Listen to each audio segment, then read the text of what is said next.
Alright guys, तो अभी हम स्टार्ट करेंगे अपना चैप्टर नंबर 2 और चैप्टर नंबर 2 है सी। इन वन वीडियो में जाऊंगा और चैप्टर नंबर 2 है हमारा कंट्रोल फ्लो। और इसके अंदर अभी तक तो सिर्फ हमारे नोट्स ही पड़े हैं जिनको मैं ओपन कर लूँगा यहाँ पे।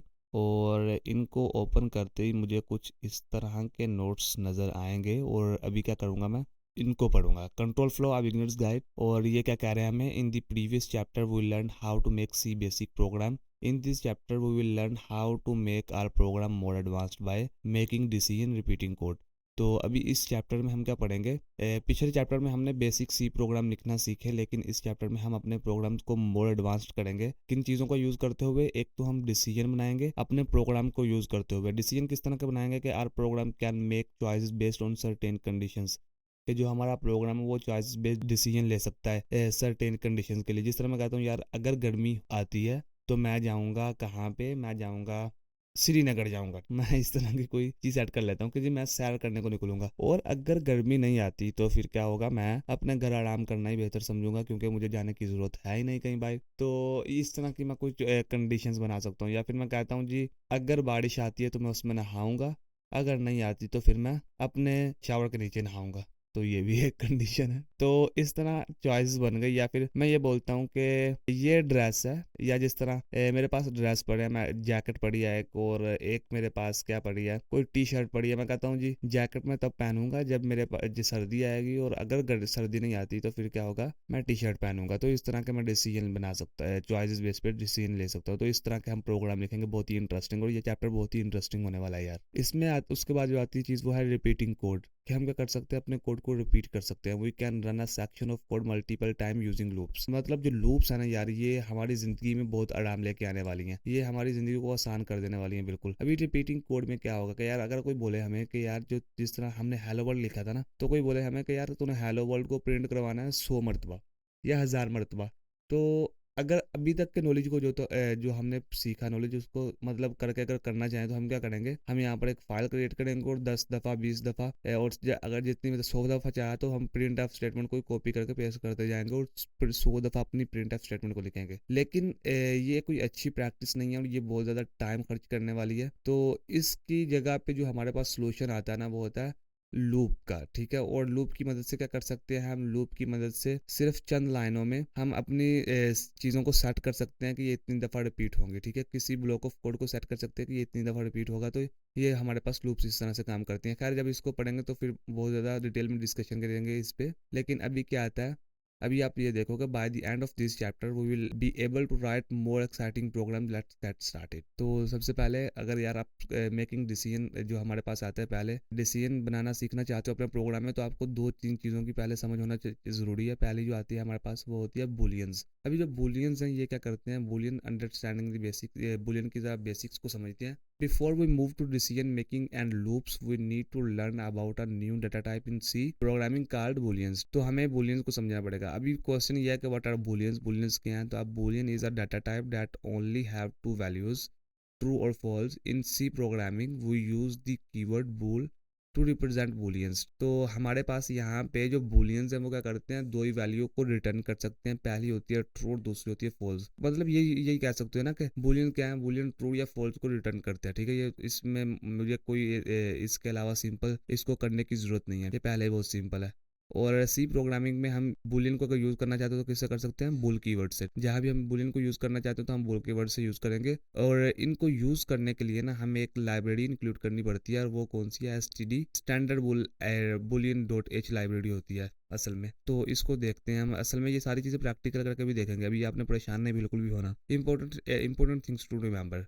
To use true and false in our program, we need to include the header file stdbool.h। तो असल में ये क्या है, स्टैंडर्ड बूलियंस फाइल है, हेडर फाइल है, जिसको हमने इंक्लूड करना है। और true and false must always be written in lower case. तो ये हमें कुछ चीज़ें अपने जहन में रखनी है जब बूलियंस को यूज़ कर रहे हैं। पहली तो हमें जब भी बूलियंस को यूज़ करना है तो स्टैंडर्ड बूलियन की जो लाइब्रेरी है, हेडर फाइल है, उसको इंक्लूड करना है। दूसरा, ट्रू और फॉल्स जब भी लिखने हैं लोअर केस में लिखने हैं। ये ना हो कि टी आप कहो कि कैपिटल केस में लिख दो, तो फिर क्या होगा, ये एरर जनरेट करेगा आपके लिए। Next we will learn how to print boolean variables in our code. तो अभी हम चेक करते हैं कि बूलियन वेरिएबल्स को किस तरह से हम अपने कोड में क्रिएट कर सकते हैं।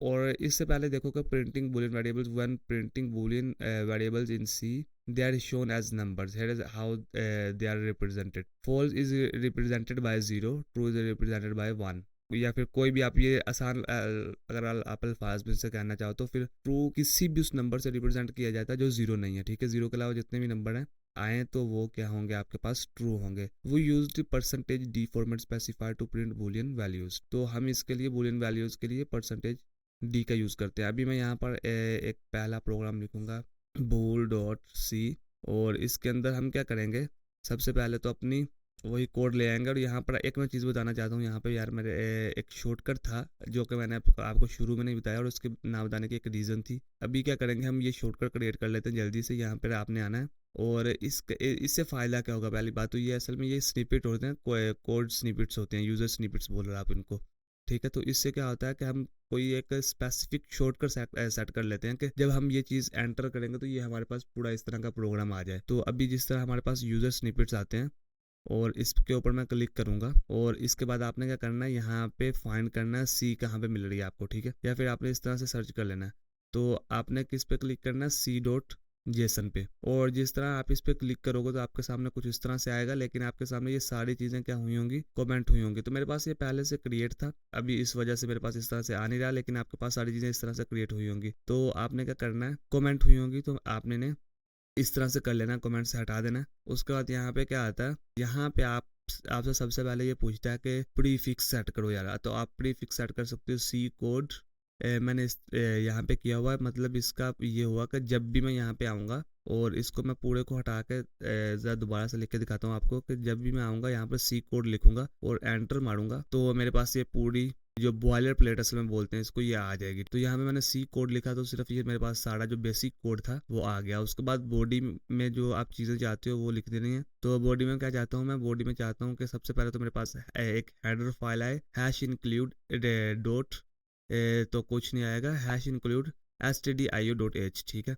तो ये मेरे पास एक फाइल है। दूसरी जो इसके बाद चीज़ है वो है इंट मेन, ठीक है। और यहाँ पे आपने जब भी कोई लाइन खत्म हो तो कोमा जरूर लगाना है, तो जिस तरह मैंने लगा रखा है, ठीक है। और इसी तरह इंट मेन और एम्प्टी पैरेंथेसिस लगाई है, करली ब्रेसेस हमने ओपनिंग ब्रेस इधर लगाई है, ब्रैकेट लगाई है, ठीक है। और इसी तरह क्या करना है, कोमा लगाना है, और उसके बाद यहाँ पे टी लिखा और $1 लिखा है। $1 का मतलब क्या है, जो हमारा पहला कर्सर होगा वो यहाँ पे आएगा। और इस तरह मैं $2 पे लिख सकता हूँ कि जब जो हमारे पास पहला कर्सर इधर आएगा, और जब मैं यहाँ पे कंप्लीट कर लूँगा अपना टेक्स्ट, उसके बाद फिर टैब पे क्लिक करूँगा तो ये, और उसके बाद जो हमारा अगला टैब होगा उसमें कर्सर चला जाएगा। तो लेकिन इसकी ज़रूरत नहीं है हमें, यहाँ पे सिर्फ क्या करना है, डॉलर जो आज यहाँ पे जो मेरे पास \t है, इसका यूज़ करने का मकसद ये था कि ये क्या करे, इंडेंट ऐड कर दे। यहाँ पे क्या करे, मतलब स्पेस ऐड करके इसे न्यू टैब में प्रिंट करवाए, या फिर न्यू टैब पे हमारा कर्सर आए। तो इसकी वजह ये थी। उसके बाद आता है हमारे पास \t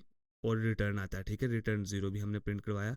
और बस इस तरह से इतना काम करना था हमने। और इसको मैं सेव करूंगा और यहाँ पे इसको क्लोज कर दूंगा। तो आपने भी इस तरह कर लेना, और उसके बाद जब भी आप सी कोड लिखोगे तो ये आपके पास बिल्कुल सही से काम करेगा। यार उसके बाद यहाँ पे आते हैं वापस अपने कोड की तरफ और देखते हैं कि ये क्या कह रहा है हमें मजीद, ठीक है। तो ये हमने चेक करना था जी बूलियंस को, और इसके लिए क्या करना पड़ेगा, यहाँ पे हैश इंक्लूड, और यहाँ पे जो हमें अपनी दूसरी लाइब्रेरी इंक्लूड करनी है वो है stdbool.h। और इसके बाद यहाँ पे भी हम अपने बूलियंस वेरिएबल को यूज़ कर सकते हैं। तो यहाँ पर एक मैं वेरिएबल क्रिएट करूँगा, bool वेरिएबल 1, और यहाँ पे रख दूँगा इसको ट्रू, ठीक है। यहाँ पे हम चेक करना चाहते हैं कि ये ट्रू है या नहीं। और यहाँ पे फिर क्या करेंगे, bool और वैर आएगा 2, और यहाँ पे इसको भी क्या करेंगे, ट्रू है या फॉल्स, यहाँ पे इसको फॉल्स सेट कर देंगे हम। तो इनको अगर मैं चेक करना चाहता हूँ कि ये किस तरह से ट्रू और फॉल्स वैल्यू को प्रिंट करवाते हैं, तो ये किस तरह से कर सकता हूँ। यहाँ पर मैं आता हूँ और लिखता हूँ प्रिंट एफ, और इसके बाद क्या करूँगा, यहाँ पे मैं कर दूँगा %d।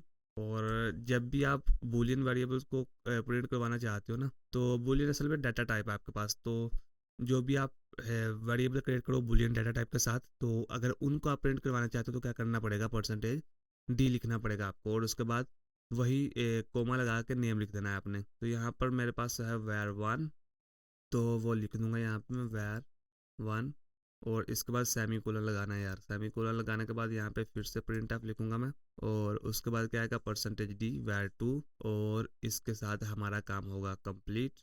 और इसको अभी क्या करेंगे, हम इस कोड को रन करेंगे, run code.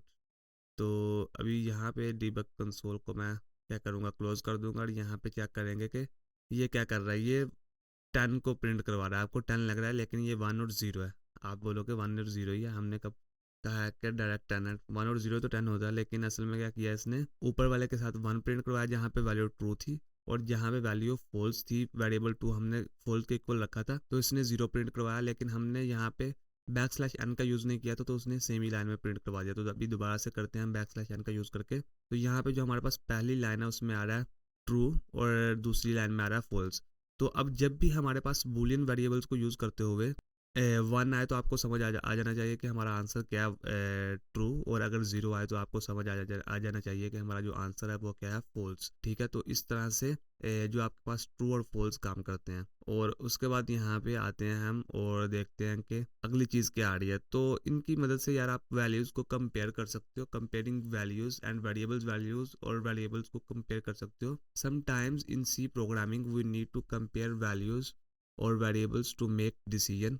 For example, we need to check if a student has passed or failed an examination. We can do this by comparing the student's score to the passing grade. ठीक है, तो यहाँ पर example भी आपको देखने को मिल रही है। यहाँ पे मैं क्या करूँगा, ये एग्जाम्पल भी आपको दिखा देता हूँ। और इसको यहाँ पे इसके लिए मैं कोई नई फाइल क्रिएट नहीं करूँगा, बल्कि इसको कमेंट करूँगा। और इसके बाद हम चेक करेंगे एग्जाम्पल। यहाँ पे मैं एक कमेंट करता हूँ और लिख देता हूँ एग्जाम्पल, ताकि आपको पता चले और ये आपके पास नोट्स टाइप बनते जाएं एक मतलब। यहाँ पे मैं क्या करूँगा, यहाँ पे इंट लिखूँगा और लिख दूँगा स्टूडेंट स्कोर। तो स्टूडेंट स्कोर हम इस तरह से लिख सकते हैं यहाँ पर। और मैं स्टूडेंट स्कोर क्या कर रहा हूँ, 38 लिख रहा हूँ। और 38 लिखने के बाद यहाँ पर एक और वेरिएबल क्रिएट करूँगा, पासिंग ग्रेड। हाँ, पासिंग ग्रेड लिख देंगे हम, पासिंग ग्रेड। और पासिंग ग्रेड है हमारे पास, मान के चलते हैं कि 40 है। स्टूडेंट स्कोर हमारे पास 38 आया और पासिंग ग्रेड क्या है, 40। और इसके बाद क्या करेंगे, हम एक और वेरिएबल क्रिएट करेंगे, रिजल्ट। और रिजल्ट हम किस तरह से इसको चेक करेंगे, इसको कंपेयर करना है अब हमने। और मैं जानता हूँ कि अभी हमने कंपैरिजन ऑपरेटर्स नहीं पढ़े, और इसके बाद हम कंपैरिजन ऑपरेटर्स भी पढ़ेंगे। आपने इसके बारे में बिल्कुल परेशान नहीं होना, लेकिन उससे पहले ये समझ लो कि किस तरह से हम इनको कंपेयर कर सकते हैं। तो यहाँ पर आता है स्टूडेंट स्कोर। मैं कहूँगा स्टूडेंट स्कोर क्या हो, या तो फिर जो हमारे पास पासिंग ग्रेड है उससे ज़्यादा हो, या फिर उसके इक्वल हो। तो क्या करना है तुमने, तो फिर हमारे पास जो रिजल्ट होगा वो कहेगा ठीक है पास हो गए तुम। अगर नहीं है तो फिर क्या करना चाहिए, इसे प्रिंट करवाना चाहिए कि तुम फेल हो, या फिर फॉल्स प्रिंट करवाना चाहिए। तो अभी इस तरह से हमारे पास आ रहा है कुछ ये प्रोग्राम। अभी इसको रन करते हैं और चेक करते हैं कि ये क्या कहता है। और ये हमारे पास 0 को प्रिंट करवा रहा है, कह रहा है कि क्या है आंसर, क्या रिटर्न करवा रहा है, फॉल्स। और इसका मतलब है कि स्टूडेंट क्या है, फेल है। क्योंकि हमारे पास पासिंग ग्रेड जो थे वो 40 थे और स्टूडेंट के मार्क्स कितने हैं, 38। तो ये क्या बंदा है, इसने क्या किया ज़िंदगी में, फेल ही हुआ है। तो उस इस तरह से आप चेक कर सकते हो इसको यार। In this code we are using the comparison operator which check if student greater than और इक्वल टू। और ये सारी चीज़ें बता रहा है। अगर मैं प्लेन इंग्लिश में इस चीज़ को एक्सप्लेन करूँ तो इस लाइन का जो मतलब था कि स्टूडेंट स्कोर ग्रेटर देन और इक्वल टू पासिंग ग्रेड है कि नहीं। ठीक है, अगर है तो क्या करो, तुम ट्रू रिटर्न करो, और अगर नहीं है तो फिर फॉल्स रिटर्न करो। अभी जहाँ पे आते हैं और हम चेक करते हैं कि कंपैरिजन ऑपरेटर्स असल में होते क्या और किस तरह से काम करते हैं। In C programming language the following are the comparison operator along with a brief description. तो अभी हमने एक जो ऑपरेटर यूज़ किया था कंपैरिजन, इसका काम तो हमने चेक कर ही लिया। लेकिन अभी हमारे पास कंपैरिजन ऑपरेटर होते हैं, वो कितनी तरह के होते हैं और कौन कौन से होते हैं। सबसे पहले हमारे पास आता है इक्वल टू, और ये हमारे पास होता है इक्वालिटी का ऑपरेटर।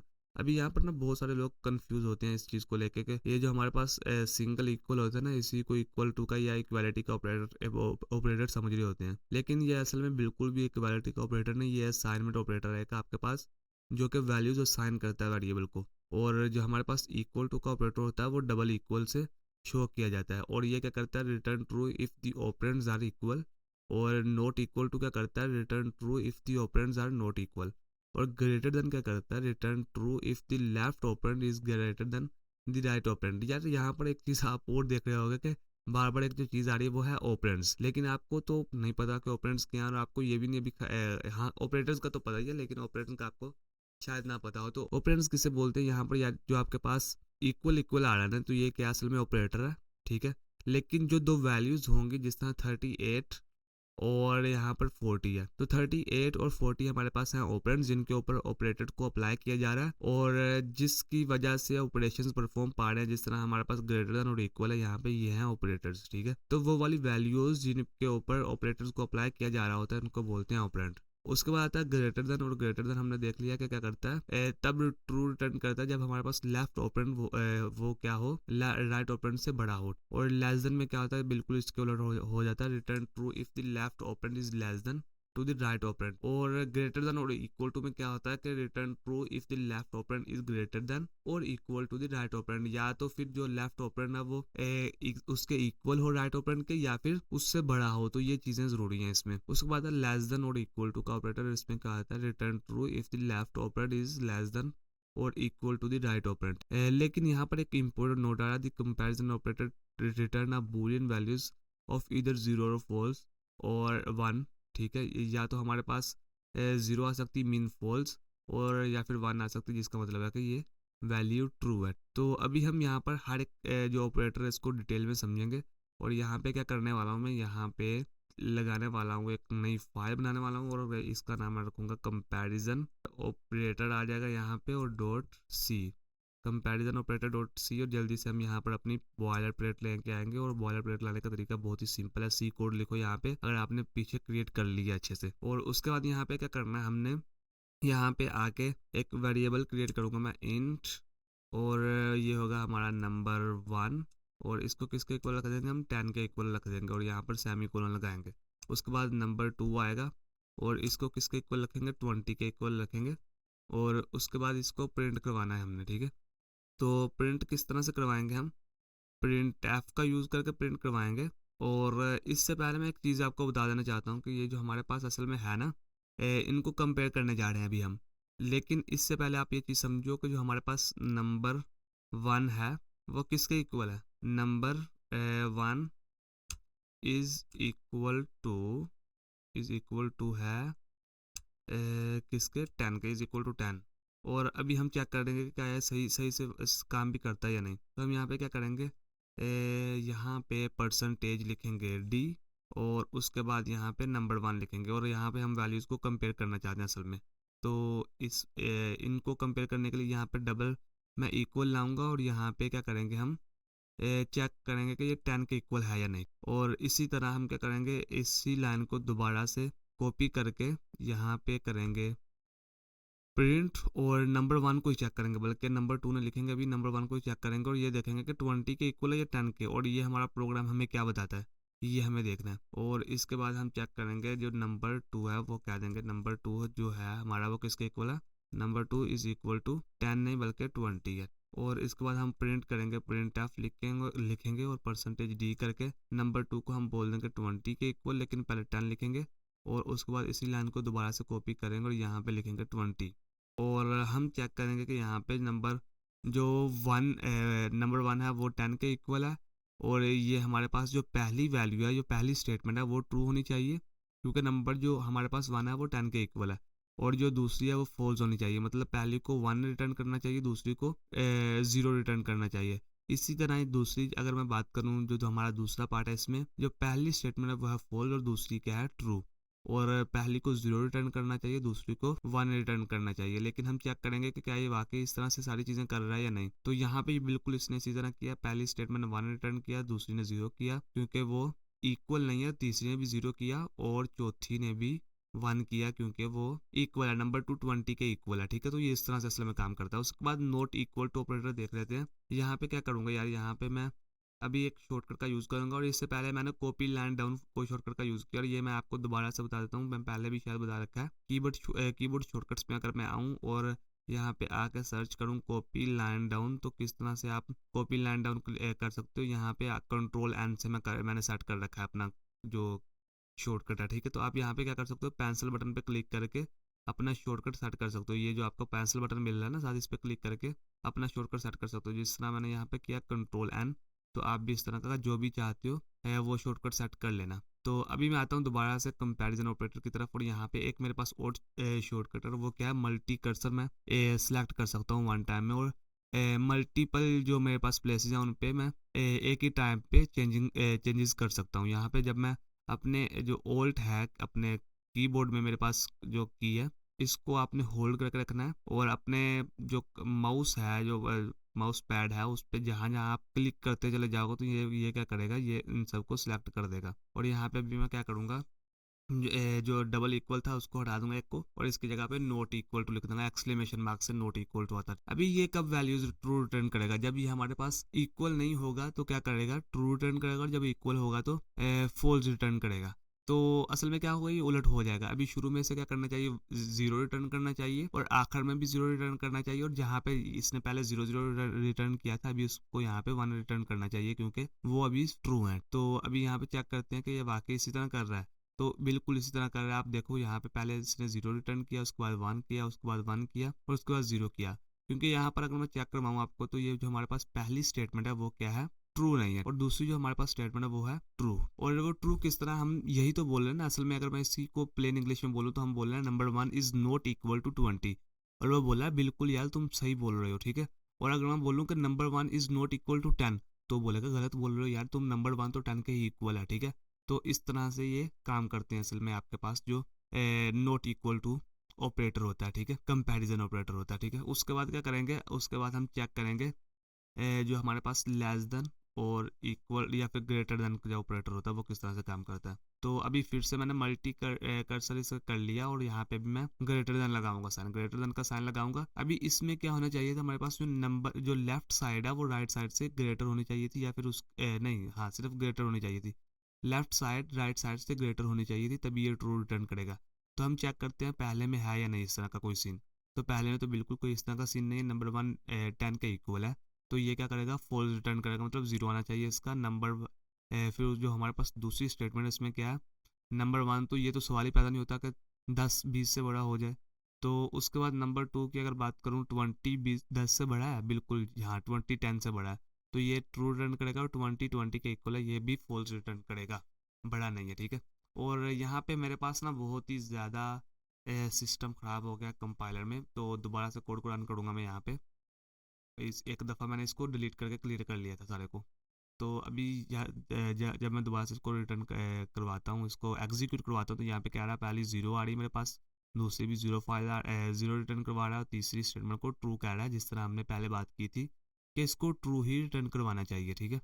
उसके बाद जो चीज़ आती है वो है हमारे पास इक्वालिटी का ऑपरेटर भी देख लिया हमने, और हाँ यार ये हमारा अभी हमने चेक किया था ग्रेटर देन ऑपरेटर, और अभी लेस देन का चेक करेंगे, ठीक है। और लेस देन ऑपरेटर में क्या होना चाहिए था ना, कि जो हमारी लेफ्ट साइड थी उसे राइट साइड से छोटा होना चाहिए था। मतलब 10 को हम कह रहे हैं कि ये नंबर वन से छोटा, कह रहे हैं नहीं बिल्कुल नहीं छोटा। नहीं, हम बोल रहे हैं कि जो 20 है वो नंबर वन से बड़ा है, तो 20 बिल्कुल बड़ा है। हम बोल रहे हैं 10 जो है वो नंबर टू से बड़ा है, तो ये बिल्कुल नहीं बड़ा।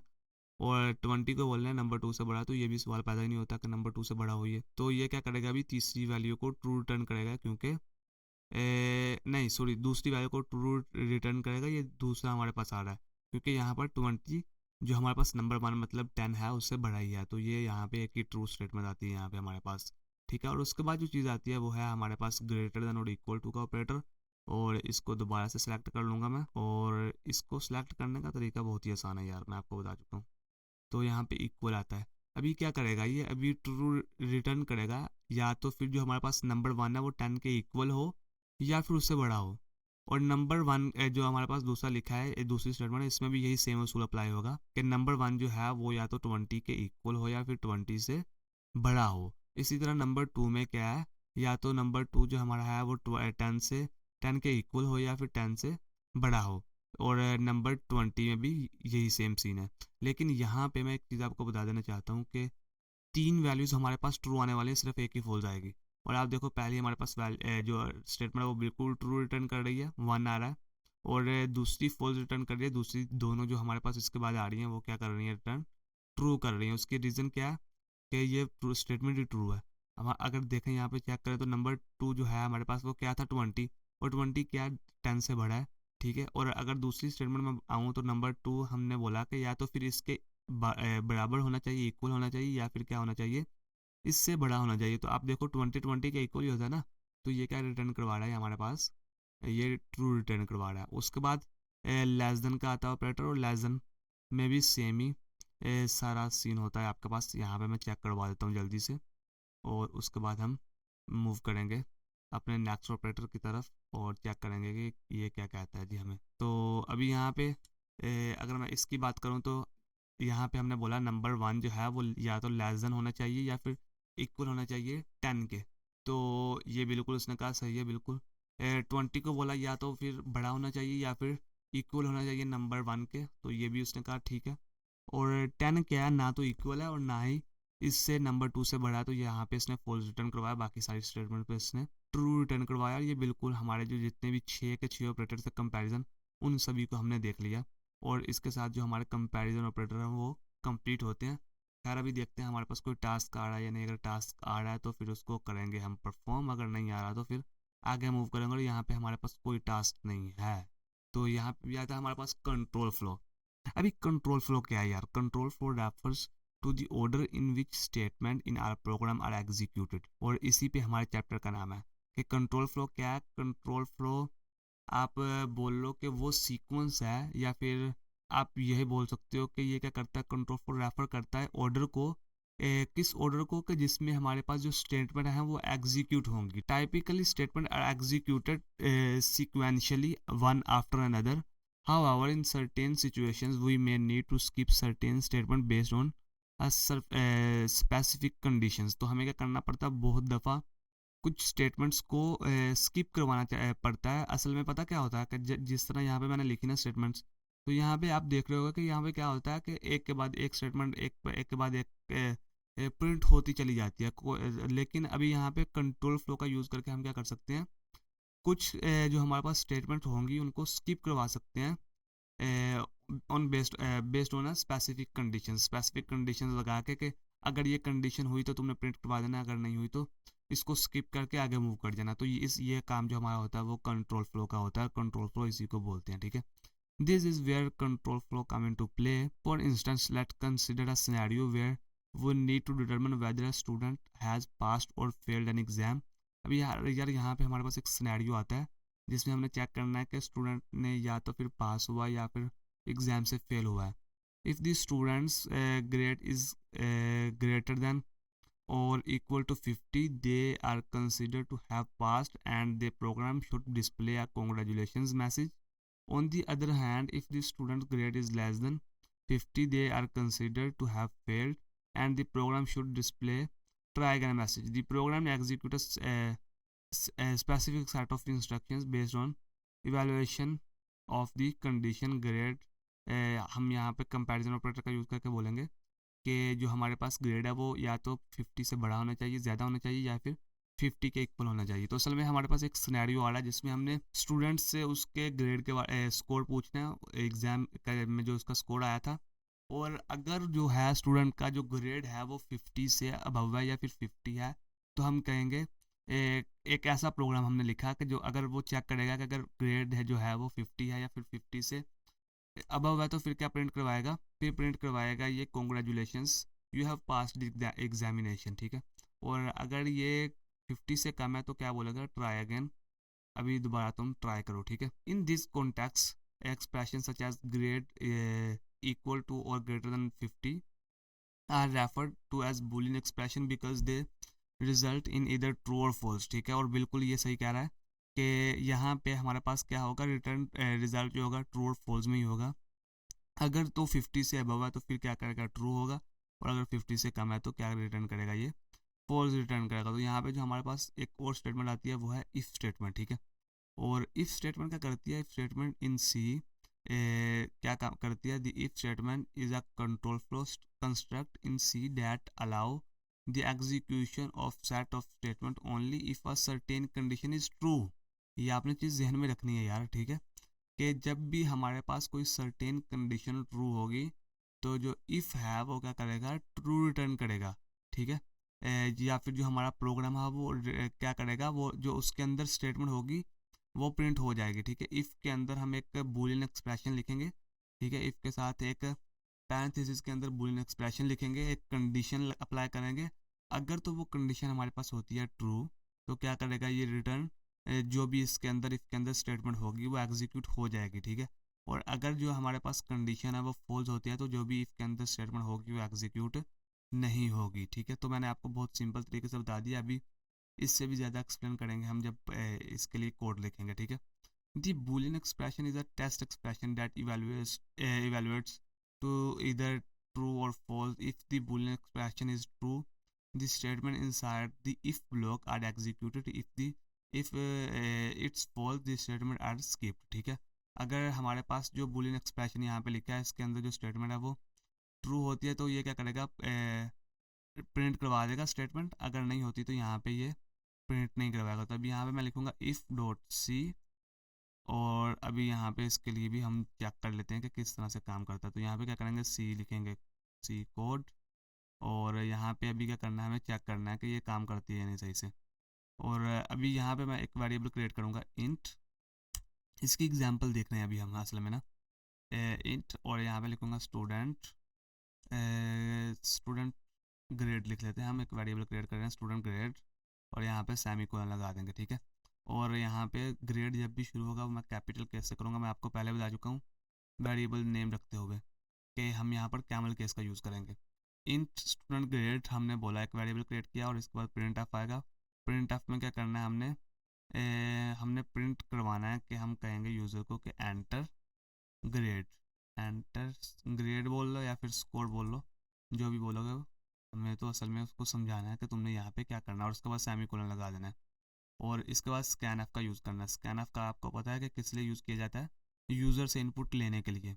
और उसके बाद क्या करेंगे, फिर से हम पैरेंथेसिस आएंगे, परसेंटेज डी आएगा, और एम परसेंट स्टूडेंट ग्रेड आ जाएगा, ठीक है।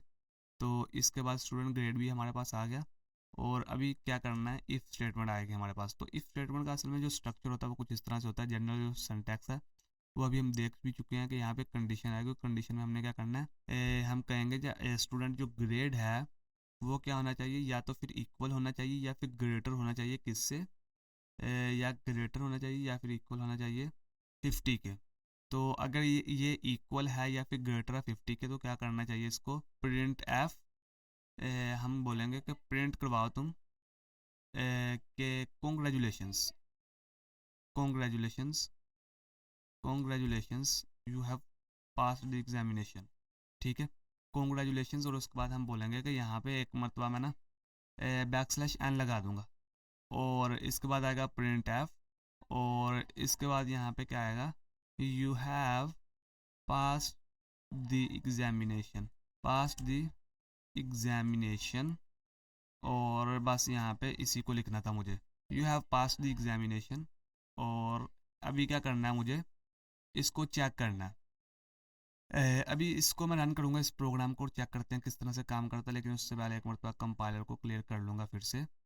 और अभी इस प्रोग्राम को मैं रन करता हूँ और समझाता भी हूँ, दोबारा से समझाऊँगा आपको मैं, ठीक है, कि किस तरह से असल में ये प्रोग्राम काम कर रहा है।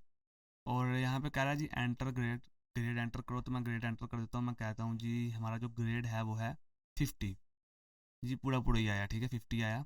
तो 50 तो ऐसे अच्छी बात नहीं है, इतना आना चाहिए। मैं बोलता हूँ 98 आया। तो ये क्या करेगा, congratulation you have pass the examination.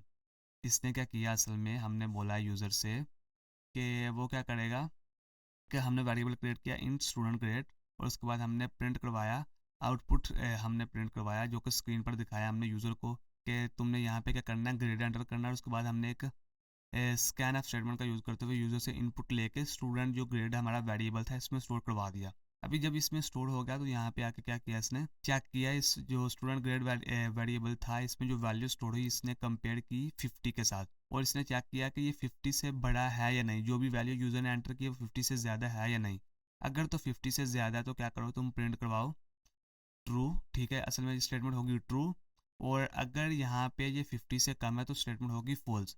और अगर ट्रू है तो उसने बोला कि तुम क्या करो, प्रिंट करवा दो जो भी स्टेटमेंट यहाँ पे कर्ली ब्रेसेस के अंदर लिखी है इनसाइड इफ स्टेटमेंट, ठीक है। इफ स्टेटमेंट के अंदर जो कर्ली ब्रेसेस हैं इनके अंदर जो भी स्टेटमेंट लिखी है तुमने उसे क्या करोगे, प्रिंट करवाओगे, ये इसने बोल दिया इसको, ठीक है। तो असल में ये इसका ये काम होता है। इसको मैं दोबारा से रन करता हूँ और एक यहाँ पे एक चीज़ और लिखते हैं। यहाँ पे अगर हम लिखते हैं 49 और किसी बच्चे का ग्रेड आया 49, तो यहाँ पे क्या करेगा, ये कुछ भी रिटर्न नहीं करवाएगा, क्योंकि यहाँ पर हमने सिर्फ इफ़ बोला था कि इफ़ स्टेटमेंट के अंदर जो भी स्टेटमेंट इफ़ के अंदर जो भी स्टेटमेंट होगी वो तभी प्रिंट होगी और तभी एग्जीक्यूट होगी जब हमारे पास जो यहाँ पे बूलियन एक्सप्रेशन लिखा होगा या फिर जो कंडीशन लिखी होगी वो ट्रू होगी। अभी यहाँ पर हमारे पास कंडीशन ही फॉल्स है, जब 50 ना तो स्टूडेंट ग्रेड के इक्वल था और ना ही उससे बड़ा था, तो यहाँ पे क्या था 49 50 से कम था, तो इसने क्या किया, स्टेटमेंट को प्रिंट ही नहीं करवाया। तो ये असल में जो इफ स्टेटमेंट होती है वो इस तरह से काम करती है आपके पास, ठीक है।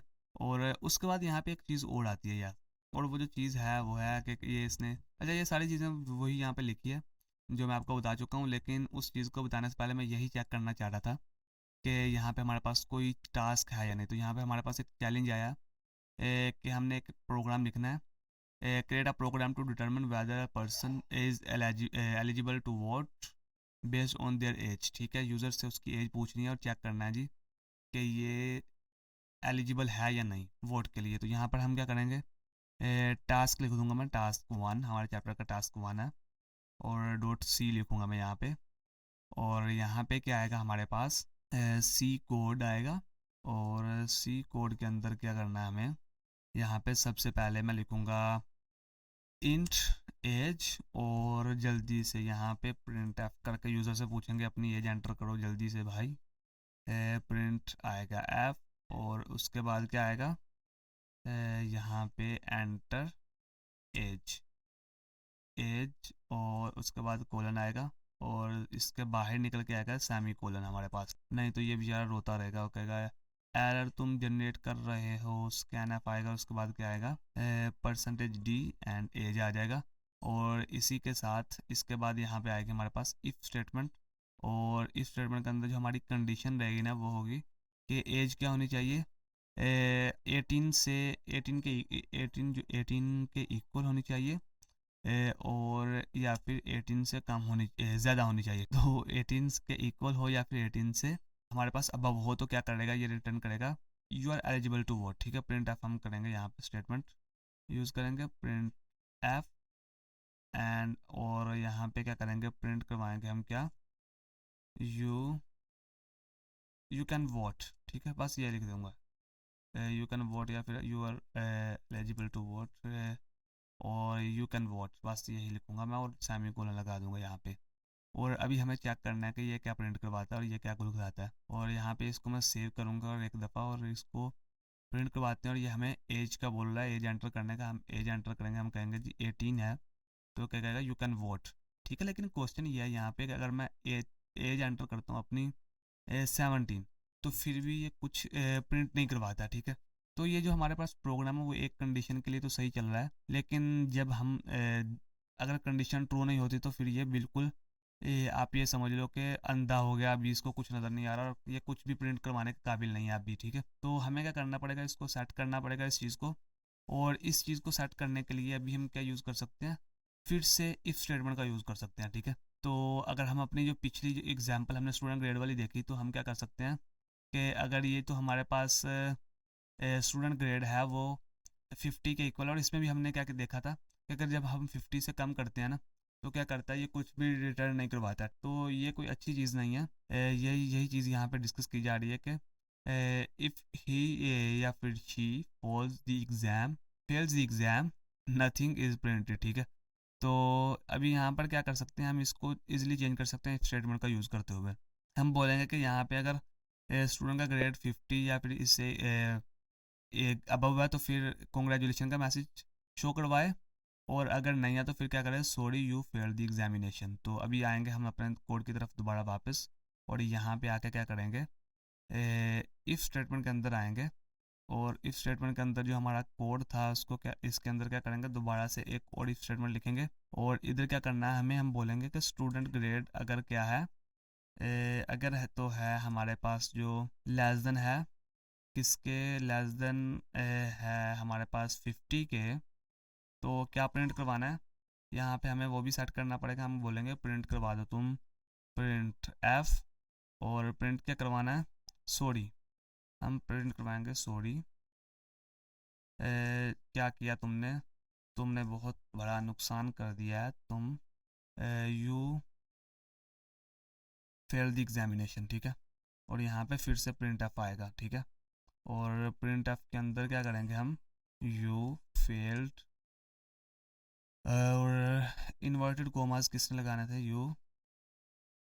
Failed you failed the exam, तो हमने बोला कि यू फेल्ड द एग्ज़ाम। और यहाँ पे क्या कर सकते हैं हम, यहाँ पे इन्वर्टेड कोमास फिर से आएंगे और इस तरह से कुछ हमारे पास स्टेटमेंट आएगी। और यहाँ पे एक चीज़ का हम यूज़ कर सकते हैं और वो है बैक स्लैश एन, तो बैक स्लैश एन भी हमारे पास आएगा। तो ये हमारे पास कुछ इस तरह से स्टेटमेंट आई। अभी चेक करते हैं कि अगर यूज़र जो है वो एंटर करता है अपनी ग्रेड को 50 से कम, तो क्या करता है, ये मैं एंटर करता हूँ जी, मेरे पास ग्रेड है 45, तो ये कह रहा है sorry you failed the exam, अभी दोबारा तैयारी करो और दोबारा ट्राई करो, ठीक है। ट्राई अगेन मैसेज पे शो कर सकता हूँ मैं। तो अभी ये हमारे पास जो इफ़ स्टेटमेंट थी उसको यूज़ करते हुए हमने एक ऐसा प्रोग्राम लिख लिया जाए, चाहे उसमें यूज़र एंटर करे 50 से ज़्यादा या फिर 50 से कम, तो ये क्या करेगा, प्रिंट ये प्रिंट करवाएगा कि तुमने अगर 50 से कम करे तो कहेगा sorry you failed the exam, और अगर 50 से ज़्यादा करता तो ये क्या कहता है, congratulation you pass the exam.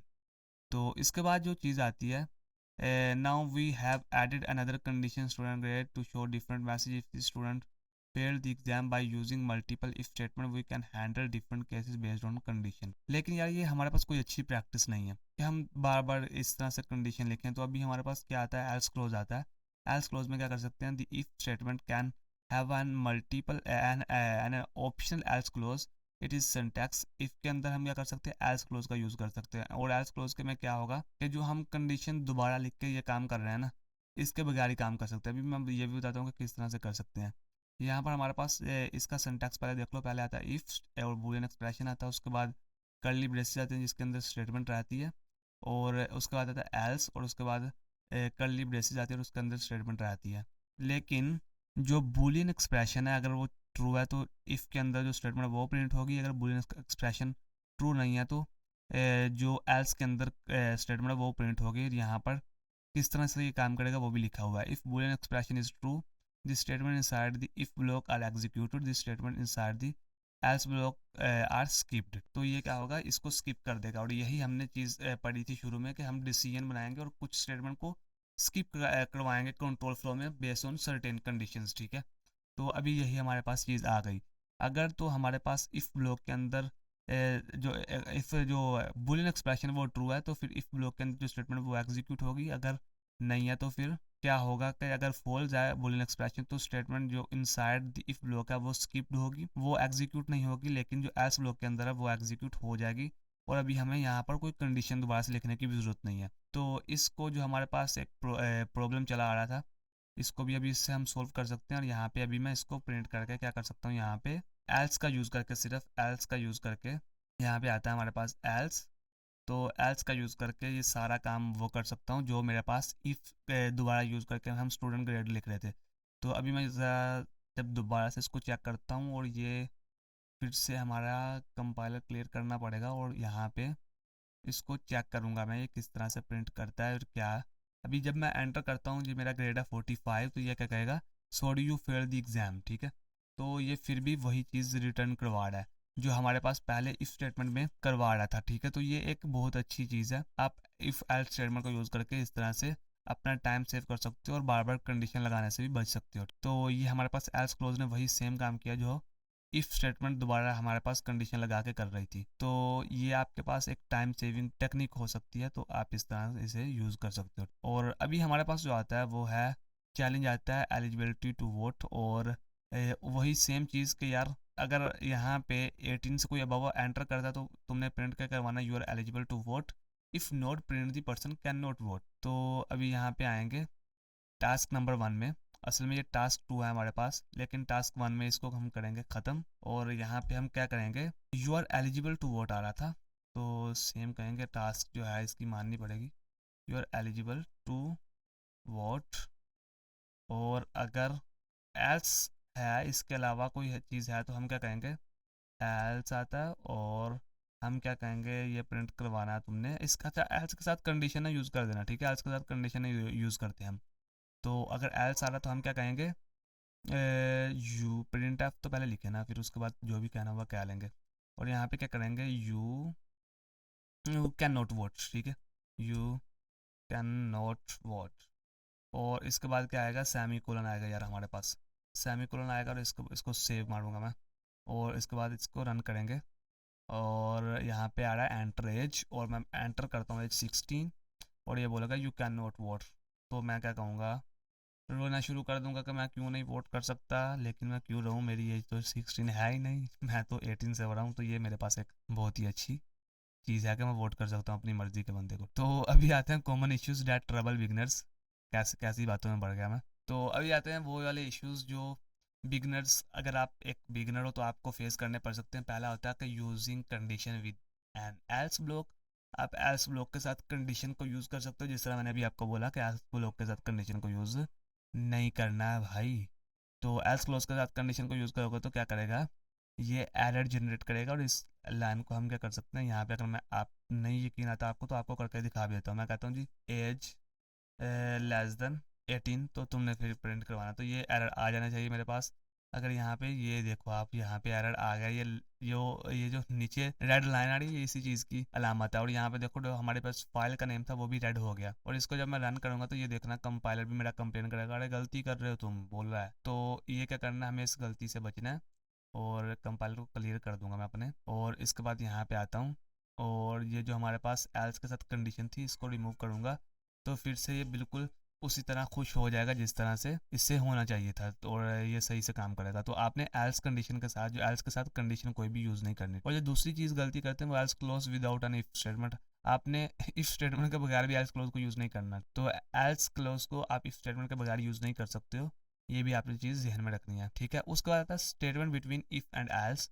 और हाँ, दूसरी ये एक जो बहुत कॉमन मिस्टेक है, हम क्या करते हैं, जो जो भी बिगनर है वो क्या करते हैं कि प्रिंट एफ यहाँ पे ये कर रहे हैं और इफ़ एंड एल्स के दरम्यान कोई भी स्टेटमेंट ठोक देते हैं, ठीक है। तो ये आपने इस तरह के काम नहीं करने। अगर इस तरह के करोगे तो यहाँ पे मैं आपको दिखा देता हूँ कि ये फिर भी एरर जनरेट करेगा। यहाँ पे बस सिर्फ ये लिख रहा हूँ तो ये क्या कर रहा है, एरर जनरेट कर रहा है। तो मैं कहता हूँ अरे हटा रहा हूँ, हटा रहा हूँ, हटा रहा हूँ, रोना हटा रहा हूँ। तो इस तरह से आप इसको हटा के रखना। उसके बाद जो चीज़ आती है वो है statement between if and else, और ये भी हो गया हमारा। उसके बाद बहुत ही इंटरेस्टिंग चीज़ आ रही है हमारे पास यार, और वो है else if close. Else if close में क्या होगा यार, एल्स इफ तो ये आपने अच्छे से देख लेनी है। मैं अभी एल्स क्लोज की तरफ पढ़ रहा हूँ, एल्स इफ क्लोज की तरफ मैं तो कुछ चीज़ें स्किप कर गया, रहा नहीं गया मेरे से। तो एल्स इफ क्लोज क्या है असल में, in addition to the if statement with the else clause which allow us to make a choice between two options, we can use the else if clause to make choices among multiple options. हम क्या कर सकते हैं, else if यहाँ पर अभी यहाँ तक तो अभी हमने ना सिर्फ एक ऐसा प्रोग्राम लिखा था जिसमें अगर तो हमारे पास जो स्टूडेंट का ग्रेड था, मैं इस प्रोग्राम की तरफ आके क्यों नहीं समझा देता यार। जो हमारे पास स्टूडेंट का ग्रेड था, हमने बोला कि या तो वो 50 से अबव हो, तो क्या करेगा, प्रिंट करेगा ये कॉन्ग्रेचुलेशन का मैसेज, ठीक है। और अगर 50 से कम हो, मतलब इसके अलावा कोई कोई भी सूरत आ जाती है, तो यहाँ पे क्या इसको प्रिंट करवाना चाहिए, इसको प्रिंट करवाना चाहिए sorry you failed the examination. लेकिन अगर मैं इस प्रोग्राम को रन करूँ और इस प्रोग्राम को रन करने के बाद मैं यहाँ पे अगर एंटर करूँ 10178, तो ये क्या करेगा, congratulation you pass the examination. अब यहाँ पर यार नंबर ही इनवैलिड एंटर किया यूज़र ने। यहाँ पर कितने तक नंबर मतलब हो सकते थे हमारे 100 तक हो सकते थे। लेकिन अगर कोई 100 से अब एंटर कर रहा है जिस तरह 178 किया, तो फिर भी ये वो सेम मैसेज प्रिंट करवा रहा है। तो ये असल में हमारे पास अभी भी एक ऐसा प्रोग्राम नहीं है जो हमारे पास कंप्लीट इंफॉर्मेशन को यूज़ करते हुए, या फिर कोई भी यूज़र नंबर एंटर करता है उसको यूज़ करते हुए कंप्लीट इन्फॉर्मेशन दे सकता है या फिर करेक्ट आंसर दे सकता है। तो इसके लिए हम क्या यूज़ कर सकते हैं, एक और कंडीशन का यूज़ कर सकते हैं। अब एल्स के साथ तो कंडीशन का यूज़ हम कर नहीं सकते, तो इसके लिए हमारे पास एक सोल्यूशन आता है, वो कहते हैं एल्स इफ। तो एल्स इफ हमारे पास एक आता है, और एल्स इफ को यूज़ करने का यहाँ पे आता है एल्स इफ, इस तरह से स्ट्रक्चर आता है इसका। इसके अंदर फिर से हम एक कंडीशन का यूज़ कर सकते हैं, और मैं यहाँ पे बोलूँगा अगर स्टूडेंट ग्रेड एंटर करता है, कितना एंटर करता है, स्टूडेंट का ग्रेड है 100 से अबव, अबव टू 100, तो क्या करना चाहिए, इसको प्रिंट करवाना चाहिए नंबर को आप तुम एंटर कर रहे हो, print F invalid, you have enter you have entered invalid number. तो इस तरह से मैं इसको प्रिंट करवा सकता हूँ यार, you have entered the invalid number. और अभी अगर मैं 100 से अब इसको प्रिंट करवाता हूँ और मैं यहाँ पे एंटर करता हूँ 101, मैं कहूँगा यार सिर्फ एक ही नंबर तो ज़्यादा प्रिंट करवा रहा हूँ ना 100 से, तो क्या करेगा, congratulation you pass the examination. इसको अभी नहीं करना चाहिए यार, ये गलत काम कर रहा है। एल्स इफ के अंदर हमने लिखा था यू, अगर ये एंटर करता तो ये करना चाहिए इसे, लेकिन अभी चेक करते हैं, हम पहले चेक करते हैं कि ये असल में इसे करना नहीं चाहिए इस तरह से। और ये पहले, इसके बाद हमारे पास आ रहा है इस तरह से, इसको एल्स इफ को अच्छे से पढ़ भी लेते हैं। और यहाँ पे आते हैं हमारे पास, इसको थोड़ा सा अगर मैं नीचे करूँ तो इसका पहले मुझे सिंटैक्स अच्छे से चेक करना पड़ेगा। तो बूलियन एक्सप्रेशन 1 आएगा, बूलियन एक्सप्रेशन 2 आएगा। और हाँ, यहाँ पे जो मेरे पास पहले जो दूसरे नंबर पर कंडीशन मैंने एंटर की थी वो पहले नंबर पर कर देनी चाहिए थी, मेरे ख्याल से शायद ये सही कर सकता है। असल में क्या करता है ना, ये पहले चेक करता है इसको, पहले चेक करता है, पहले शुरू से नीचे आता है, ये मुझे याद आया, ये शुरू से नीचे आता है, पहले चेक करेगा 50 से अबव है या नहीं। तो अगर पहली स्टेटमेंट इस तरह से आ रही है तो इसको प्रिंट करवाएगा। और मैं क्या कर सकता हूँ, इस सारे को यहाँ से करके मैं नीचे आ सकता हूँ इससे, और नीचे आ देता हूँ मैं, एल्स इफ से नीचे आना है मुझे, और यहाँ पे आके इसको मैं इफ़ कर दूंगा, और जो दूसरी मेरे पास कंडीशन है उसको एल्स इफ कर दूंगा। तो यहाँ पे इसको एल्स इफ कर दूंगा और अभी मेरे पास ये सही हो जाएगा, और इसको अभी बिल्कुल वही चीज़ प्रिंट करवाएगा जो मैं करवाना चाहता था। और इसको अगर मैं अभी दोबारा से रन करता हूँ और एंटर ग्रेड में क्या करना है, मैं एंटर करता हूँ 101 और ये कहेगा you have enter the invalid number, ठीक है। लेकिन अगर मैं एंटर करता हूँ यहाँ पे मैं क्या एंटर करता हूँ 99, तो ये क्या करेगा, you congratulation you have pass the examination. तो यहाँ पे क्या करता है, ये पहले सबसे पहले पहली कंडीशन को चेक करता है। तो मेरे पास पहली कंडीशन मैंने ये लिखी थी कि अगर कोई नंबर अबव हो तो क्या करेगा, ये प्रिंट करवाएगा हमारे पास कॉन्ग्रेचुलेशन मैसेज। तो इसने पहली कंडीशन को चेक किया, दूसरी तरफ आया ही नहीं। अगर पहली कंडीशन ट्रू हो तो तब दूसरी की तरफ आता ही नहीं है ये, लेकिन अगर पहली कंडीशन फॉल्स हो तो तब दूसरी की तरफ मूव करता है ये। अभी यहाँ पे अगर चेक करें हम इफ़ को, तो हमने बस यहाँ पे सिर्फ इफ़ को ये जो हमारे पास दूसरी कंडीशन हमने लिखी थी उसको मूव करवा दिया पहले, और जो पहले थी उसको सेकंड नंबर पे मूव करवा दिया। ये हमारे पास अभी जो हमारा प्रोग्राम है बिल्कुल सही से काम कर रहा है। लेकिन अभी हम चेक करते हैं कि ये जो हमारे पास एल्स इफ स्टेटमेंट है वो काम किस तरह से करेगी। If Boolean expression 1 is true, the code block inside the first if statement is executed. If boolean expression 1 is false and boolean expression 2 is true, the code block inside the else if statement is executed। अगर boolean expression 2 हमारे पास true होगा और 1 false होगा तो true 2 के अंदर जो code होगा वो प्रिंट होगा, जिस तरह अभी यहाँ पर हमने चेक भी किया। अभी यहाँ पर असल में जब हमने 99 एंटर किया या 89 एंटर किया तो उसमें क्या था कि जो पहला एक्सप्रेशन था वो तो फॉल्स हो गया, मतलब स्टूडेंट ग्रेड 100 से अबव नहीं है। तो इसने क्या किया, दूसरी जो कंडीशन थी उसको चेक किया, और दूसरी कंडीशन क्या थी हमारी, जो दूसरा एक्सप्रेशन था बूलियन एक्सप्रेशन वो ट्रू था, क्योंकि ये 50 से अबव था। तो इसने क्या रिटर्न करवाया, कॉन्ग्रेचुलेशन का मैसेज। और अगर हमने यहाँ पे 50 से भी कम कोई वैल्यू एंटर की होती तो ये क्या करता, इसको भी स्किप करता और यहाँ पे आके एल्स के अंदर जो स्टेटमेंट लिखी थी उसको प्रिंट करवा देता है। तो इस तरह से ये असल में काम करते हैं हमारे पास। और मैं उम्मीद करता हूँ यार ये चीज़ें आपको समझ आ भी रही होंगी। मैं कोई ज़्यादा स्पीड से नहीं गुजर रहा हूँ, और मैं वैसे थोड़ी सी ज़्यादा स्पीड से गुजर रहा हूँ, लेकिन अगर आपको कोई चीज़ समझ नहीं आती तो आप स्पीड को कम कर सकते हो यार। असल में मैं अभी कोशिश कर रहा हूँ थोड़ा सा कम इस वीडियो में बोलूँ, ठीक है। और इसके बाद जो चीज़ आती है लेट्स टेक और एक एग्जांपल आ गई, और वही एग्जांपल आई जो हमने अभी चेक की थी कि अगर एल्स इफ आता है तो फिर किस तरह से काम करेगी ये, और ये बिल्कुल उसी तरह से चेक करके इसने बता दिया। और अभी यहाँ पे चेक करो यार, अभी यहाँ पे चेक करो, इस तरह से भी आप कर सकते हो जो मैंने, हाँ ये एक चीज़ और है कि यहाँ पे मैंने इतना तो कर दिया, लेकिन अगर यहाँ पे कोई और अभी भी ये ऐसा कोड नहीं है कि जो बिल्कुल कंप्लीट इन्फॉर्मेशन को यूज़ करते हुए अगर मैं कोई नंबर यूज़र नेगेटिव एंटर कर देता तो फिर क्या होगा, ये तो देखा नहीं था हमने। अगर कोई यूज़र नंबर यहाँ पे आके एंटर करता है नेगेटिव, मैं इस कोड को दोबारा से रन करता हूँ, देखते हैं कि क्या कहता है ये। अगर यहाँ पे कोई यूज़र नंबर एंटर करता है नेगेटिव, जिस तरह से मैं यहाँ पे एंटर करता हूँ -90, मतलब ये 0 से छोटा होगा, तो कह रहा है you sorry you failed the exam. तो ये अभी भी सही नहीं है। तो अभी यहाँ पे हमें क्या करेंगे, you have enter the invalid number, हम बोलेंगे कि यहाँ पे सही नंबर एंटर करो। तो इसके लिए हम क्या कर सकते हैं, और ऑपरेटर का यूज़ कर सकते हैं। हम बोलेंगे या तो ये कंडीशन हो स्टूडेंट ग्रेड 100 से अबव एंटर कर रहा है, या फिर क्या हो स्टूडेंट जो ग्रेड है वो लेस देन 0 एंटर कर रहा है, ठीक है, 0 से भी छोटा एंटर कर रहा है, तो फिर भी क्या करना है, रिटर्न तुमने करवाना है कि you have entered invalid number. अभी यहाँ पर जब मैं माइनस में वैल्यू कोई अप्लाई करूँगा ना, जिस तरह मैं 90 करता हूँ, -90, तो कहेगा you have entered the invalid number, क्योंकि -90 तो नहीं ना आ सकता किसी का ग्रेड। तो ये क्या करेगा, इस तरह से अभी हमारे पास जो प्रोग्राम है बिल्कुल परफेक्ट हो गया, जो एग्जाम्पल बनता है हमारे पास इफ़ एल्स इफ और एल्स स्टेटमेंट की, ठीक है। तो इस तरह से हमारे पास इफ़ एल्स इफ और एंड एल्स स्टेटमेंट काम करती हैं, और आपने इसको भी देख लिया, ठीक है। उसके बाद हम चेक करेंगे कि यहाँ पे कोई टास्क हमारे पास है या नहीं। अगर टास्क है तो इसको देखेंगे, लेकिन अभी हमारे पास और एक्सप्लोर करना पड़ेगा हमें एल्स इफ क्लोज को। Let's continue our exploration with a slight modification of the program we discussed earlier. Take a look at the code below, और इसकी तरफ ज़रा देखो, और यहाँ पे क्या आ रहा है, एंटर ग्रेड और स्टूडेंट ग्रेड आया, हमने यहाँ पे कुछ और मॉडिफिकेशन, इनवैलिड ग्रेड आया, यू पास्ड, यू फेल्ड, और उसके बाद क्या आता है यहाँ पे कोई मॉडिफिकेशन, ये तो हमने पहले से कर ली। और यहाँ पर ये आ रहा है कि here how the execution flows. यहाँ पे सबसे पहले क्या करेगा, स्टूडेंट ग्रेड कहेगा 100 से अबव है या नहीं, तो ये मैं आपको समझा चुका हूँ, या फिर 0 से कम तो नहीं है। अगर 0 से कम है या फिर 100 से अबव है तो कहेगा इनवैलिड नंबर तुम एंटर कर रहे हो। और अगर 50 से 100 के दरमियान है तो बोलेगा you pass examination.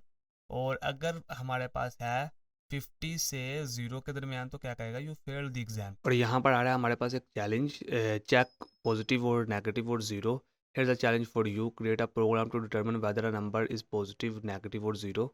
Follow these steps. तो यहाँ पर हमने चेक करना है कि कोई नंबर यूज़र एंटर करो और बताना है हमने कि ये पॉजिटिव है या फिर नेगेटिव है या फिर ज़ीरो है। तो ये हमने यूज़र को बताना है। Accept an integer input from the user and store it in variable number, ठीक है। नंबर में वेरिएबल हमने क्रिएट करना है, उसमें स्टोर करना है और उसको चेक करके बताना है कि पॉजिटिव है या नेगेटिव है या ज़ीरो। तो ये बहुत ही एक आसान प्रोग्राम है। जल्दी से यहाँ पर हम आकर लिखते हैं टास्क, फाइल क्रिएट करते हैं टास्क डॉट सी। टास्क कितना है, टास्क हमारा 3, 1 और 2 हमने पहले वाली फाइल में ही क्रिएट कर लेते, तो टास्क नंबर आएगा 3। और उसके बाद यहाँ पे आके क्या करूँगा, सी कोड। और इसके बाद यहाँ पे क्या आएगा मेरे पास, यहाँ पे आएगा मेरे पास इंट नंबर। नंबर एक वेरिएबल आ गया। इसके बाद हमें यहाँ पे क्या करना है, मैं करूँगा एफ प्रिंट एफ आएगा। और इसके बाद यहाँ पे आएगा मेरे पास आएंगी पैरेंथेसिस के अंदर मैं बोलूँगा एंटर नंबर, एंट्रा नंबर, और उसके बाद कोलन लगा दूंगा और उसके बाद सेमी कोलन आएगा मेरे पास। इसके बाद क्या आएगा, स्कैन एफ आएगा। और स्कैन एफ में क्या बोलना है यूज़र से मैंने कि तुम क्या करो, नंबर एंटर कर दो, %d एम्परसेंट नंबर आ जाएगा मेरे पास। तो ये वेरिएबल में नंबर लेके यूज़र से स्टोर कर देकर उसके बाद हम इसी नंबर को यूज़ करते हुए हम यहाँ पे आएंगे, इफ़ स्टेटमेंट का यूज़ करेंगे। इफ़ आएगा और इसमें जो कंडीशन रखेंगे हम बोलेंगे कि नंबर अगर तो है, किससे नंबर है, अगर ज़ीरो से बड़ा, ज़ीरो से है बड़ा नंबर तो हम क्या प्रिंट करवाएंगे, ज़ीरो से अगर जो भी हमारी वैल्यू है वो है अबव तो प्रिंट क्या करवाना है, प्रिंट एफ नंबर क्या, पॉजिटिव नंबर, पॉजिटिव, ठीक है। लेकिन इन्वर्टेड कॉमर्स तो लगा दो ना भाई। तो पॉजिटिव नंबर आएगा। और अगर नहीं है तो फिर क्या आएगा, अगर हमारे पास नंबर जो है यहाँ पे आएगा एल्स इफ़, एल्स इफ़ आएगा। और इसके बाद क्या आएगा, अगर तो नंबर है हमारे पास, नंबर क्या है, नंबर यहाँ पे लेस देन है ज़ीरो से, तो प्रिंट क्या करवाना है तुमने, प्रिंट करवा दो जल्दी से। प्रिंट हम बोलेंगे प्रिंट करवाओ तुम कि नेगेटिव नंबर। और अगर दोनों नहीं है, ये ना ही तो ज़ीरो से बड़ा है ना ही छोटा है, तो फिर क्या आएगा हमारे पास, नंबर क्या है, ज़ीरो। यही तो कंडीशंस हो सकती है ना हमारे पास कुछ। तो फिर क्या आएगा, नंबर क्या है, ज़ीरो। और यहाँ पे आएगा प्रिंट एफ और नंबर आ जाएगा हमारा ज़ीरो। इनवैलिड नहीं बल्कि ज़ीरो आएगा भाई, ज़ीरो आएगा, ज़ीरो नंबर। और इसके बाद क्या करेंगे, हम इस कोड को करेंगे प्रिंट। और प्रिंट करने के बाद ही हमें पता चलेगा ये सही से काम भी कर रहा है या नहीं। और यहाँ पे बोलेगा नंबर एंटर करने का, और ये बोल ही क्यों नहीं रहा यार। तो इसको एक मतलब डिलीट करके दोबारा से इस प्रोग्राम को रन करता हूँ और देख लेता हूँ कोई गलती तो नहीं है इसमें। तो गलती तो कोई नहीं, लेकिन ये क्यों नहीं कह रहा एंटर नंबर का, मुझे ये भी चेक करना पड़ेगा भाई। तो क्या आया मेरे पास, ये बोल ही नहीं रहा यार, कुछ बोल ही नहीं रहा, क्या हो गया इसे, गुस्सा कर गया ये। तो इसे कुछ ना कुछ तो बोलना चाहिए ना। प्रिंट ऑफ क्यों नहीं बोल रहा यहाँ पे, एंटर नंबर। नंबर हमने वेरिएबल भी सही क्रिएट किया, सारी चीज़ें सही तो की हैं, लेकिन एंटर नंबर बोल रहा है, थोड़ी सी देर ले रहा था बेचारा, थोड़ा सा टाइम ले सकता है, हम तो ऐसे ही गुस्सा कर जाते हैं। तो यहाँ पे हम एंटर करेंगे 0, तो क्या बोलेगा 0 नंबर तुमने एंटर किया।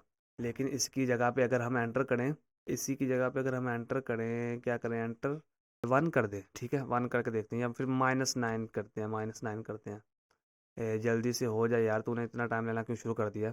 -9 प्रिंट करेगा तो क्या बोलेगा, नेगेटिव नंबर तूने एंटर किया। तो ये इस तरह से काम करेगा हमारे पास। ये भी बहुत ही सिंपल एक टास्क था। और उसके बाद जो हमारे पास एक और चैलेंज आता है वो है check odd even here's another challenge. ठीक है जी, आने दो, कोई मसला नहीं।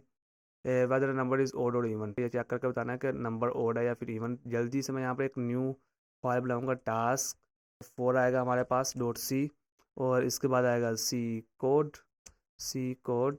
और इसके अंदर क्या करना है, सबसे पहले तो मुझे एक वेरिएबल क्रिएट करना है इंट नंबर, और इसको चेक करना है और प्रिंट एफ यहाँ पे लिखना है। प्रिंट एफ क्या आएगा, यहाँ पे मैं फिर से एंटर नंबर का बोलूँगा, एंटर अ नंबर, और यहाँ पे इसको क्लोज भी करना पड़ेगा, और इसके साथ यहाँ पे एंटर मारूंगा और स्कैन एफ करेंगे हम। स्कैन एफ आएगा और इसके बाद यहाँ पे %d भी आएगा, %d एंड नंबर आएगा, और उसके बाद इफ़ आएगी स्टेटमेंट मेरे पास।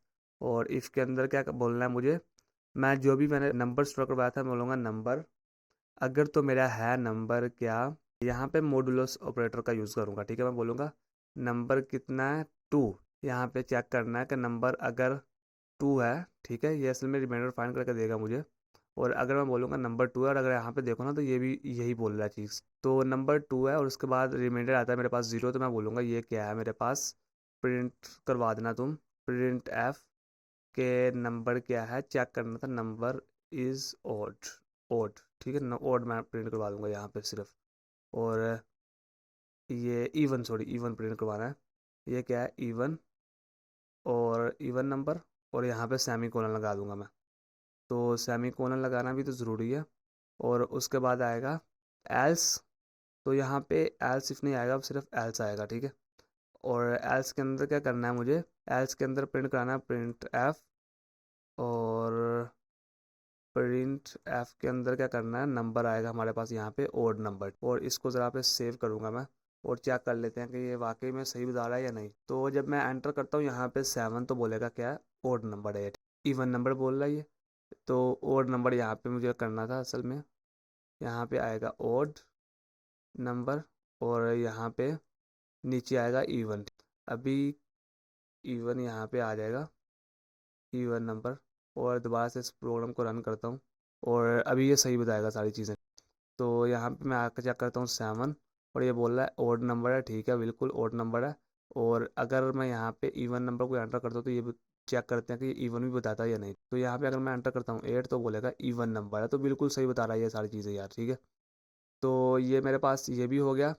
और इसके बाद क्या करेंगे, हम इवन और ओड नंबर वाला भी चेक कर लिया। उसके बाद direct use of true and false. हाँ, हम क्या कर सकते हैं, we have the flexibility to use the keywords true and false directly as boolean expression in an if statement. Let's take a look at an example. ये हमारे पास एक example है जिसमें हमने क्या किया, ट्रू और फॉल्स का डायरेक्ट यूज़ किया। और इस एग्जांपल में क्या किया हमने, जल्दी से मैं यहाँ पे आऊँगा, और बूलियन एक मैंने, हाँ, यहाँ पे ये क्रिएट कर रखा था। तो इसमें हम क्या कर सकते हैं, इसको मैं ज़रा कमेंट कर दूंगा, करने के बाद यहाँ पे आऊँगा मैं।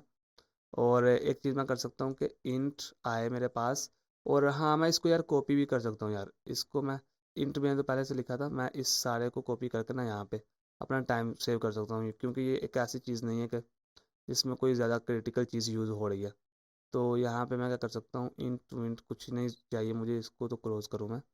तो इसके बाद क्या करना है मुझे, इसको मैं कॉपी करके इस पे हम टाइम सेव कर सकते हैं अपना। और जब मैं इस प्रोग्राम को रन करता हूँ तो आप देखोगे हमेशा ये हेलो प्रिंट करवाएगा, और हेलो ही प्रिंट करवाना चाहिए इसे।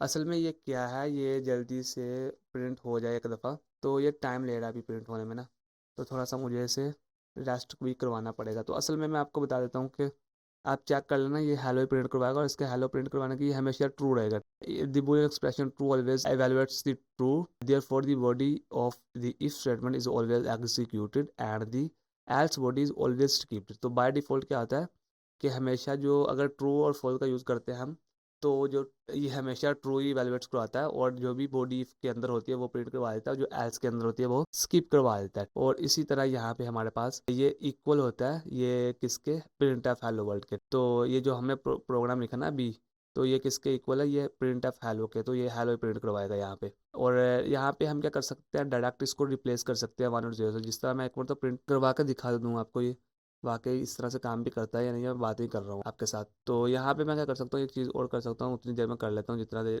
टाइम लेगा ये। यहाँ पे मैं डायरेक्ट 1 का यूज़ कर सकता हूँ, और 1 आपको पता है किसके इक्वल होता है, 1 हमारे पास हेलो के इक्वल, सॉरी ट्रू के इक्वल ही होता है।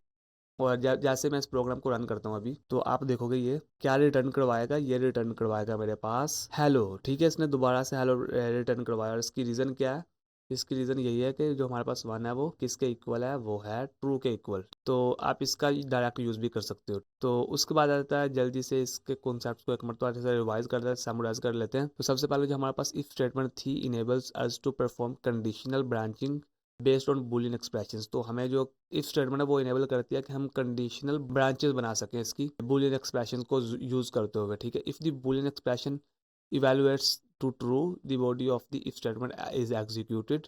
अगर बूलियन एक्सप्रेशन ट्रू होता था तो हमारे पास जो इफ के अंदर बॉडी थी वो एग्जीक्यूट हो जाती थी। अगर इफ स्टेटमेंट के अंदर हम उसके बाद क्या कर सकते थे, एल्स क्लोज को इंक्लूड कर सकते थे, ये हमारे पास ऑप्शनल था। ठीक है, जिससे हमारा टाइम सेव हो जाता था, दूसरी कंडीशन लिखनी पड़ती थी हमें यार। Allowing us to specify the actions to be taken when the boolean expression is false, जो कि हमें ये अलाउ करता था कि हम एक्शन ले सकें जब बूलियन एक्सप्रेशन फॉल्स होता है। If necessary, we can incorporate additional boolean expression using the else if clause along with the if else statement। ठीक है, तो else if clause का हम additionally यूज कर सकते थे अगर करना चाहें, अगर मल्टीपल कंडीशन हम लगाना चाहते थे। Now that we have covered conditional branching, the next topic we will explore in is loops. तो अभी हम क्या करेंगे, लूप्स को एक्सप्लोर करेंगे।